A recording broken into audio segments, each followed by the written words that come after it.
What's part of the inspiration for me in the Arctic is just its vast openness. It's the cold temperatures that help keep places wild. We try to capture things that are educational as well as beautiful. And I love doing both. I'm an artist, but I'm also a storyteller. And so capturing the images that show the everyday lives of these animals, documenting their lives so that people understand better, to see how difficult it is for these animals. You can see that, baby polar bears have got to be one of the cutest animals on the planet.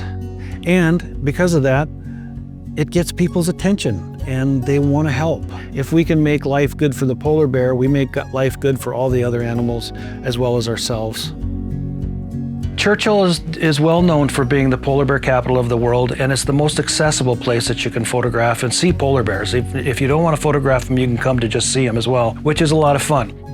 Dan Gurevich was a very successful Arctic photographer in the early days. He put together trips for us to go see polar bears. I joined a trip, and then this little organization starts up as Polar Bears Alive. Polar Bears Alive turns into Polar Bears International. I come with it. I'm involved with people who are starting it and organizing it and working on it. They need help. I've got pictures, and it just is this snowballing effect that kept me involved with the organization. And then in the late 90s, I met my wife Tanya, who her family started the polar bear viewing industry in Churchill, Manitoba. So it went from professional reasons to be going up there to take pictures of polar bears, turned into somewhat of a personal thing, and now it's both, working with this organization that I've been now working with since the early 90s. Photography, or the medium of video, has always been a really powerful tool to get people's attention.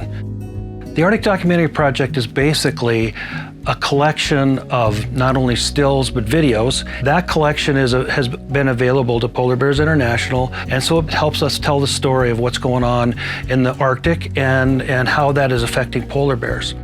The issues that became apparent over time was the fact that the ice just wasn't freezing like it used to. We're seeing these changes happening right before our eyes in some situations. As a photographer, documenting these things over a period of time has given me, it's created more questions in my mind than answers. And through the ADP, I feel like it's a way for us to try to answer some of those questions, document the things that are taking place over this long period of time, document the scientists who are doing the research to try and answer some of these questions, and then bring this stuff to the public.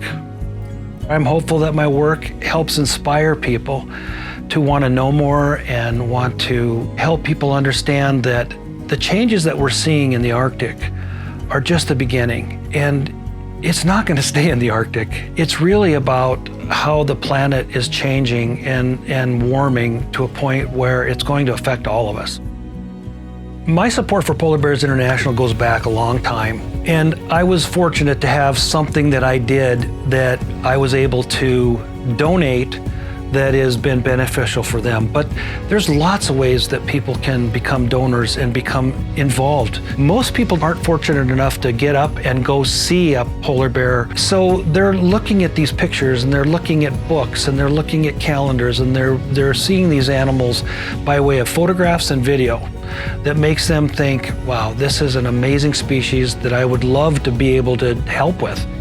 I'm hopeful that my work in the Arctic and my work with polar bears in particular goes on beyond me.